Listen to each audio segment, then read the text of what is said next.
Assalamualaikum warahmatullahi wabarakatuh. Baik, di video kali ini kita akan membahas materi kelas 11 tentang kesetimbangan benda tegar. Kesetimbangan benda tegar adalah keadaan suatu partikel tidak bergerak translasi dan tidak bergerak rotasi. Berarti di sini kita terdapat dua konsep yang harus kita pahami. Yang pertama, tidak bergerak translasi, dan kedua, tidak bergerak rotasi. Artinya, ketika benda tidak bergerak translasi, berarti total gaya yang bekerja itu sama dengan 0. Ya. Terdapat gaya yang bekerja, tetapi total gaya yang bekerja sama dengan 0. Dan ketika bendanya tidak bergerak rotasi, berarti momen gaya totalnya sama dengan 0.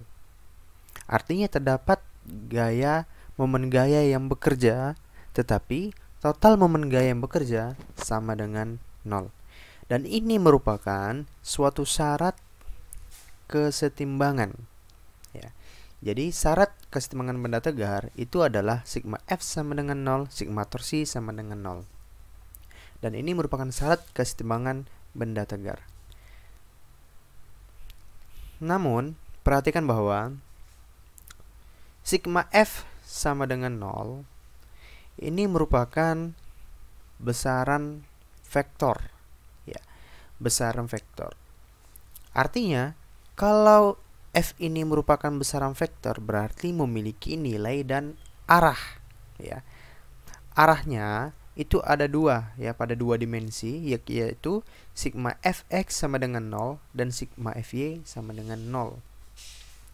Karena dia memiliki arahnya pada dua dimensi, ya, pada dua dimensi Fx dan Fy.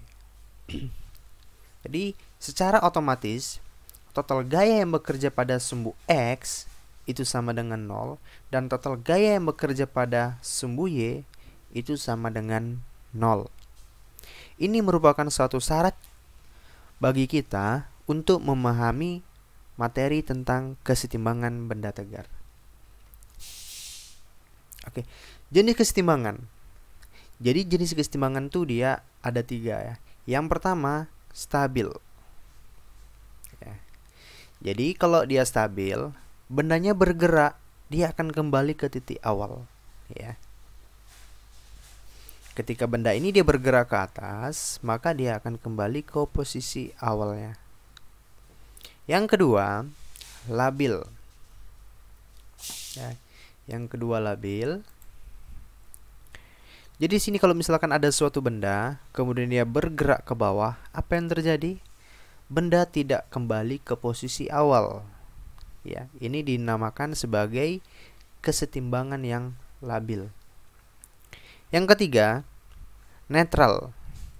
Jadi ada satu benda berada di bidang datar dan tidak bergerak, ya, tidak berpengaruh pada kondisi apapun. Itu dinamakan sebagai netral. Ini merupakan jenis kesetimbangan yang harus dipahami oleh teman-teman semua. Kemudian kita lanjutkan lagi materi kita tentang kesetimbangan benda tegar. Jadi jenis kesetimbangan itu ada jenis translasi, rotasi, translasi, dan rotasi, ya. Yang pertama yang akan kita bahas adalah kesetimbangan translasi. Pada video sebelumnya kita sudah membahas apa itu translasi, bagaimana proses geraknya sudah dipahami. Mungkin teman-teman sudah paham apa arti translasi, ya. Translasi ini, bagi yang lupa, translasi ini adalah bergerak lurus. Oke. Misalkan kita memiliki suatu sistem, ya. Di sini ada benda 10 kg. Kemudian kita ikat, ya, kita ikatkan pada ujung-ujungnya, di mana ujung-ujung ini dia memiliki nilai sudut, ya, sudut 37, sudut 53, ya. Kenapa sistem benda di samping termasuk gerak translasi? Oke, coba kita pahami. Kalau misalkan benang-benang ini yang kita ikat pada ujung-ujung, ya, ketika kita gunting atau kita putuskan benangnya, maka benda yang 10 kg ini dia akan bergerak lurus ke bawah. karena dia bergerak lurus ke bawah, maka sistem benda ini termasuk jenis kesetimbangan translasi karena dia jatuhnya bergerak lurus. Artinya apa? Artinya di sini ada tegangan, ya. Ada tegangan pertama, ada tegangan kedua. Tegangan ini berfungsi untuk memperkuat benang ini agar benda tidak jatuh ke bawah, ya. Jadi di sini kita dapat konsepnya. Agar benda tidak jatuh, maka di sini harus memiliki tegangan. Tegangan pertama dengan tegangan kedua karena memiliki sudut yang berbeda. Oke. Biasanya pada kesetimbangan translasi ini yang dicari itu adalah berapa besar tegangan tali agar benda tidak jatuh, ya. Tegangan satunya berapa, tegangan duanya berapa. Oke. Di sini ada beberapa cara untuk menentukan nilai tegangan pertama dan nilai tegangan yang kedua. Cara yang pertama, kita menggunakan syarat kesetimbangan yang di awal tadi, sigma Fx sama dengan 0 dan sigma Fy sama dengan 0, ya. Ini syarat yang pertama. Artinya, sistem benda ini dia terdapat gaya yang bekerja, tetapi total gaya yang bekerjanya itu sama dengan 0. Karena gaya ini merupakan besaran vektor, berarti kita ambil arahnya. Arah terhadap sumbu X dan arah terhadap sumbu Y. Oke, pertama kita gambarkan dulu, ya, sumbu dua dimensinya. Yang ini merupakan untuk sumbu X, ya. Kemudian yang ini untuk sumbu Y. Agar kita lebih mudah memahaminya. Kemudian di sini kita perhatikan, jika di sini sudutnya 37 derajat, yang ini 53 derajat, maka sudut seberang 37 ini adalah di sini posisinya. Artinya besar sudut di sini itu sama besar dengan sudut yang ada di sini.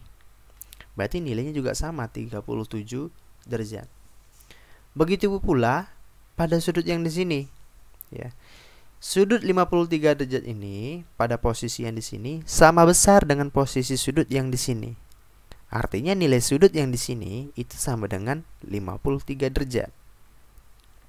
Ya, bisa dipahami ya. Kemudian kita perhatikan pada tegangan pertama. Tegangan pertama ini dia dibagi oleh dua sumbu, ya. Ini dia ke bawah tertarik ke sumbu X, ya.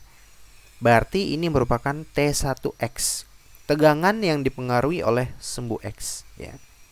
Kemudian kita perhatikan nilai T1X ini dia merupakan cos karena sudutnya lebih dekat ke sumbu X daripada ke sumbu Y, ya. Sudut dekat. Dia kalau sudut dekat berarti nilainya cos, ya. Itu sudah kita pelajari di materi sebelum-sebelumnya. Kemudian di sini ada tegangan pertama yang bekerja terhadap sumbu Y, ya. Berarti di sini terdapat T1Y. Nilai T1Y karena sudutnya berada di sini, sedangkan T1Y ini dia sudut jauhnya, berarti T1Y merupakan T1 sin theta. Bisa dipahami ya. Kemudian kita mencari komponen gaya yang bekerja pada tegangan yang kedua. Caranya sama. Tegangan kedua, ya, kalau kita tarik ke bawah, kita proyeksikan, maka tegangan ini berpengaruh terhadap sumbu X, ya. Berarti T2X. Karena dia sudutnya dekat, berarti T2X ini nilainya cos. Kemudian T2 ini kita proyeksikan ke arah sumbu Y, ya. Ini berarti dia T2Y. Karena sudutnya dia jauh, berarti T2Y itu nilainya adalah sin theta. Ya.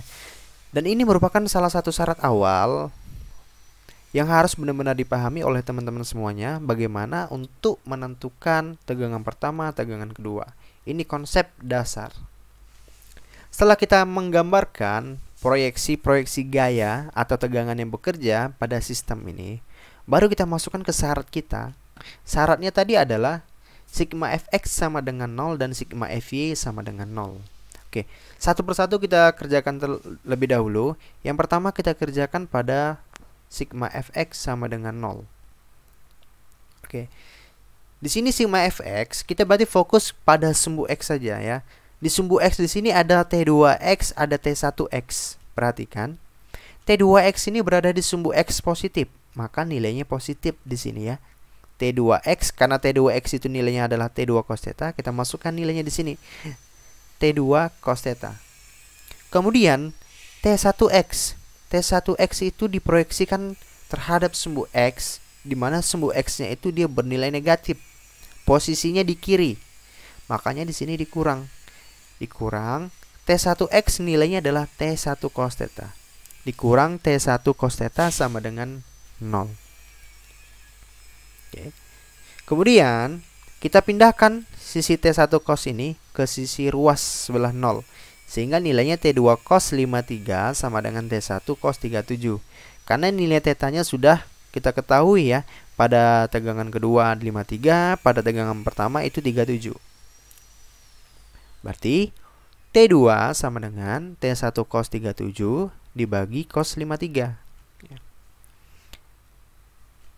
Kemudian cos 37 berapa? Cos 37 itu adalah T1 4/5 dibagi cos 53 3/5. Oke. Ini merupakan persamaan pertama dan ini bisa kita sederhanakan ya. Berarti di sini T2 sama dengan T1 4/3 ya. 5-nya bisa kita coret. Berarti tersisa 4/3. T2 sama dengan T1 4/3. Sampai di sini belum selesai. Ya, kita belum bisa mendapatkan berapa nilai tegangan kedua karena nilai tegangan pertamanya belum diketahui berapa nilainya. Sehingga pada saat kita mencapai kondisi ini, kita mencari persamaan pada sigma Fy sama dengan 0. Berarti kita fokus ke benda-benda yang bekerja pada sumbu Y, ya. Di sini ada 3 gaya yang bekerja. 3 gaya yang bekerja pada sumbu Y. Ada T1Y, ada T2Y, dan ada gaya berat pada benda 10 kg yang mengarah ke bawah. Oke, kita tuliskan persamaannya. T1Y berada pada sumbu Y positif, T2Y juga berada pada sumbu Y positif. Berarti nilainya positif semuanya. T1 sin theta ditambah T2 sin theta. Dikurang W, karena gaya berat pada benda 10 kg ini dia mengarah ke bawah. Ya, mengarah ke arah sumbu Y negatif. Makanya W-nya di sini bernilai negatif. Kemudian kita sederhanakan, T1 sin theta ditambah T2 sin theta sama dengan W. Kita pindah ruas menjadi nilai positif. Ya. Kemudian sini kita masukkan T1 sin 37 ditambah T2 sin 53 sama dengan 10 kali 10. Karena untuk mencari W ini adalah massa dikalikan gravitasi. Massanya 10, gravitasinya 10. T1 nilainya sudutnya 37, T2-nya juga 53. Oke, kemudian T1 sin 37 ini adalah 3/5 ditambah T2 sin 53 4/5 sama dengan 100. 10 kali 10 100. Oke, setelah kita mendapatkan persamaan ini, bisa kita perhatikan bahwa nilai T2 ini sudah diketahui. Nilainya berapa? Nilainya adalah ini, T2 sama dengan T1 4/3. Sehingga nilai persamaan T2 ini kita substitusi ke sini. Sehingga kita dapat persamaannya T1 3/5 ditambah T1 4/3 dikalikan 4/5 sama dengan 100. Nilai T1 4/3 nya itu kita substitusi ya, dia menjadi ini. Karena nilai T2 itu sama dengan T1 4/3. Oke, kemudian di sini kita dapat T1 3/5 ditambah T1 4 kali 4 16, 5 kali 3 15 sama dengan 100. Ya. Karena di sini nilai variabelnya sudah sama, ya, bisa kita jumlahkan. Berarti kita dapat di sini 9T1 ditambah 16T1 per 15 sama dengan 100. Ya. Kita samakan penyebutnya. 15 dibagi 5 itu adalah 3. 3 kali 3 adalah 9. 9T1. 15 dibagi 15 adalah 1. 1 dikalikan 16 adalah 16. T1-nya jangan lupa ya. Kita samakan penyebutnya. Kemudian karena di sini variabelnya sudah sama, berarti kita peroleh 25T1 per 15 sama dengan 100. Oke, berarti T1 sama dengan 100 dikalikan 15 per 25. Kita dapat nilai tegangan yang pertama adalah 60 Newton. Setelah dapat nilai tegangan pertamanya, baru kita substitusi ke tegangan yang kedua ya. Nilai T1-nya ini adalah 60. Berarti T2 sama dengan 60 dikalikan 4 per 3. Ya. 60 dibagi 3 20, 20 dikalikan 4 sama dengan 80. Ya. Berarti kita peroleh tegangan pertama adalah 60, tegangan kedua adalah 80, dan inilah nilai tegangan agar sistem itu dia tetap dalam keadaan setimbang. Paham ya konsepnya ya? Ini cara pertama. Cara yang kedua, kita menggunakan aturan sinus. Ya, menggunakan aturan sinus. Berdasarkan aturan sinus, perbandingan gaya dengan sudut-sudut di hadapannya akan sama untuk semua gaya. Berarti, sudut di hadapan tegangan ini itu adalah sin A ya, sama besar perbandingannya. Begitu juga dengan T2, sudut di hadapannya adalah B. Dan W, sudut di hadapannya adalah C. Berarti kita dapat persamaannya bahwa T1 per sin A sama dengan T2 per sin B, sudut di hadapannya, sama dengan W per sin C, sudut di hadapannya. Inilah maksud dari pernyataannya, bahwa perbandingan gaya dengan sudut-sudut yang di hadapannya akan sama untuk semua gaya. Tapi perlu diketahui bahwa untuk menggunakan aturan ini ada keterbatasan untuk menggunakannya, karena hanya bisa digunakan untuk 3 cabang saja. Kalau lebih dari 3 berarti kita tidak bisa menggunakan persamaan dari aturan sinus. Kita harus menggunakan syarat awal pada kesetimbangan benda tegar tadi ya, sigma S sama dengan 0 dan sigma torsi sama dengan 0.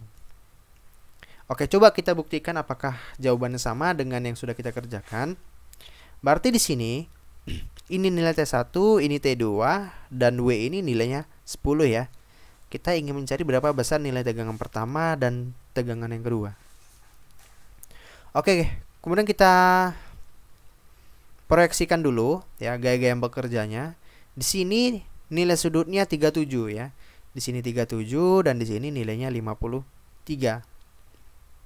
Artinya apa? Di sini sudutnya adalah siku-siku.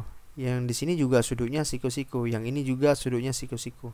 Berarti nilai di sini 90 ya. Yang di sini 90 dan di sini juga 90. Berarti bagian yang di sini itu kita jumlahkan 90 ditambah 37 itu adalah 127.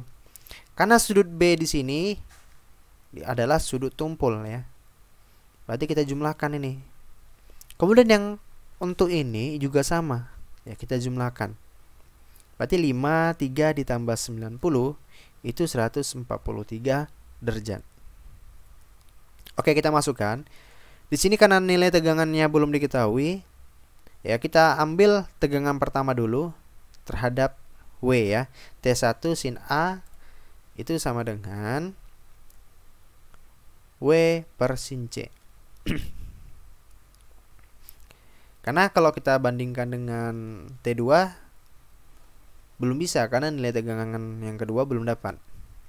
Jadi bisa kita bandingkan dengan gayanya, gaya berat. Oke, T1 sin A. Berarti sin A. Berarti kita fokusnya ke sini nih ya. T1 sin A. Sudut di hadapannya. T1 sudut di hadapannya adalah 143. Berarti T1 per sin 143 sama dengan W per sin 90. Karena sudut di hadapan benda 10 kg itu adalah 90. Sudut di hadapannya ya. Perhatikan sekali lagi sudut di hadapannya. Kemudian untuk mencari berapa nilai sin 143, kita menggunakan dari persamaan kuadran saja ya. Ini kuadran pertama, ini kuadran kedua, ketiga, dan keempat. Kita kira-kirakan bahwa di sini nilai 143 ya, berada di kuadran kedua, berarti nilai sinnya adalah positif. Berarti 180 dikurang 143 sama dengan 37. Artinya sin 143 itu sama besar dengan sin 37. Ya.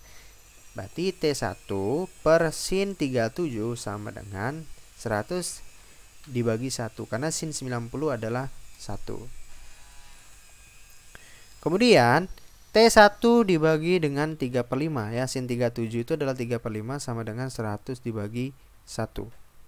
Berarti kita dapat nilai T1 nya adalah 60 Newton. Oke, sesuai ya. Tadi kita dapat nilai tegangan pertama 60. Sekarang kita mencari tegangan yang kedua. Tetap sama, kita bandingkan dengan nilai W ya. T2 sin 127 sama dengan W per 90. Karena T2 ini sudut di hadapannya adalah 127. Untuk mencari sin 127 sama seperti cara sebelumnya, kita kirakan 127 itu dia berada di kuadran kedua ya. Berarti 180 dikurang 27 itu adalah 53. Ini bukan 127 ya. 127 itu sama dengan 53. Artinya sin 127 ini sama besar dengan sin 53 ya. Berarti T2 per sin 53 sama dengan 100 dibagi sin 90. Oke, berarti T2 per 4/5 sama dengan 100 per 1. Berarti kita dapat nilai tegangan kedua itu 80 Newton. Berarti sama dengan materi dengan soal yang kita bahas sebelumnya ya. Nilainya juga sama. Sama-sama 60 dan 80 Newton. Oke, kita lanjutkan lagi. Kemudian kita masuk ke kesetimbangan rotasi. Ya. Untuk memahami ya bagaimana kesetimbangan rotasi ini, coba kita analisa persamaan dari sistem benda tersebut. Di sini kalau misalkan ada suatu benda AB, kemudian di sini ada benda 4 kg, diikat pada suatu batang yang bentuknya seperti ini, dan di sini terdapat titik engsel. Ya. Jika tali ini kita putus, maka batang AB ini dia akan berotasi searah jarum jam. Ya, dia akan bergerak searah jarum jam. Bergeraknya dia ke bawah. Tapi pergerakannya dia searah jarum jam. Inilah yang dinamakan sebagai kesetimbangan rotasi. Berarti kalau misalkan kita membahas kesetimbangan rotasi, berarti syaratnya adalah sigma torsi sama dengan 0. Ini berarti syaratnya. Kemudian sama dengan soal sebelumnya, yang ditanya ini adalah tegangan. Berapakah besar tegangan agar sistem benda tetap dalam keadaan setimbang? Kita gambarkan gaya-gaya yang bekerjanya. Di sini ada tegangan, ya. Berarti dia harus tegak lurus terhadap titik porosnya atau titik engselnya. Berarti tegak lurus tegangan ini adalah mengarah ke atas, ya, mengarah ke atas. Karena sudutnya dia di sini, berarti terhadap Y itu sudut jauhnya. Berarti kalau sudut jauh adalah T sin 30. Ya. Kemudian di sini pada benda 4 kg terdapat gaya berat yaitu W. Massa dikalikan gravitasi. Kemudian benda AB ini juga merupakan benda homogen yang memiliki titik berat. Titik beratnya itu di tengah-tengah. Berarti di sini ada WAB. Posisinya adalah di tengah-tengah. Setelah kita gambarkan gaya-gaya yang bekerja, berarti kita masukkan ke persamaannya. Syaratnya adalah sigma torsi sama dengan 0. Ya. Di sini misalkan kita anggap bahwa MAB-nya, massa benda AB ini 8 kg. Kemudian panjang AB itu adalah 10 meter, ya. Berapakah nilai tegangannya? Kita mencari nilai tegangan. Oke, pertama kita bahas dulu ya. Dasar dari torsi itu adalah F kali R.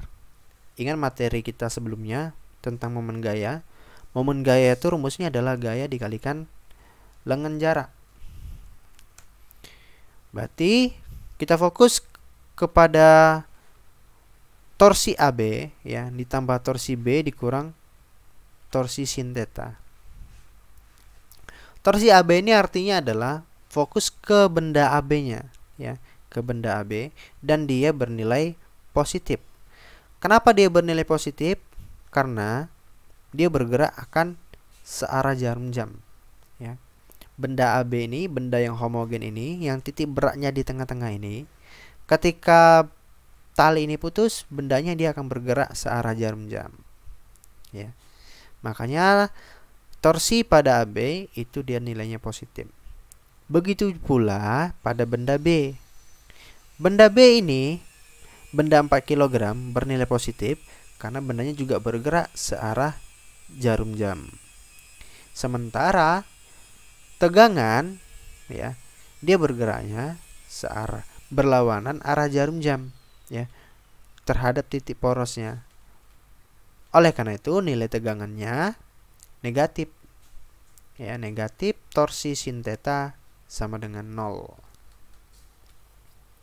Kemudian ya, di sini kita pindah ruas, torsi AB ditambah torsi B sama dengan torsi sin theta. Karena dasar dari torsi itu adalah F kali R, berarti kita masukkan di sini ya. Torsi AB itu adalah gayanya adalah WAB. WAB dikalikan R. R ini adalah jarak ke titik porosnya ditambah W benda 4 kg ini dikalikan R terhadap titik porosnya. Sama dengan T sin theta dikalikan R terhadap titik porosnya. Kita masukkan nilainya. Masanya 8, berarti beratnya adalah 8 kali 10. Ya, 80 dikalikan jari-jarinya. Ingat, batang AB ini titik beratnya adalah di tengah ya. Kalau panjang AB ini adalah 10 meter, berarti WAB ke titik porosnya itu adalah dibagi setengah, 10 dikalikan setengah ya, ditambah berat benda itu 4 kg ya, massa dikalikan gravitasi berarti 4 kali 10 sama dengan 40 dikalikan jari-jarinya ke titik poros itu adalah 10 ya, panjangnya langsung, panjang dari A ke B 10 sama dengan T sin 30 dikalikan 10, jarak tegangan ke titik poros 10. Berarti di sini kita langsung dapat nilainya adalah 400, 10 bagi 2 5, 5 kali 80 400, 40 kali 10 400 sama dengan T sin 30 dikalikan 10. Berarti 400 tambah 400 800 sama dengan T sin 30 setengah dikalikan 10. Berarti 800 dikalikan 2 sama dengan T dikalikan 10 ya. 2 ini kalau kita pindahkan ke sisi sebelah sini, dia berubah menjadi tanda kali, bukan menjadi tanda bagi lagi. Berarti kita dapat nilai tegangannya adalah 1600 dibagi 10. Berarti tegangannya adalah 160 Newton. Artinya adalah tegangan yang diperlukan agar benda tetap setimbang adalah sebesar 160 Newton. Ini merupakan satu konsep untuk memahami kesetimbangan benda berotasi.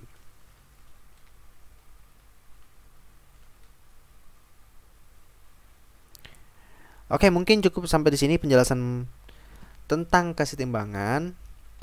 Mudah-mudahan dapat dipahami oleh teman-teman semuanya. Saya akhiri. Assalamualaikum warahmatullahi wabarakatuh.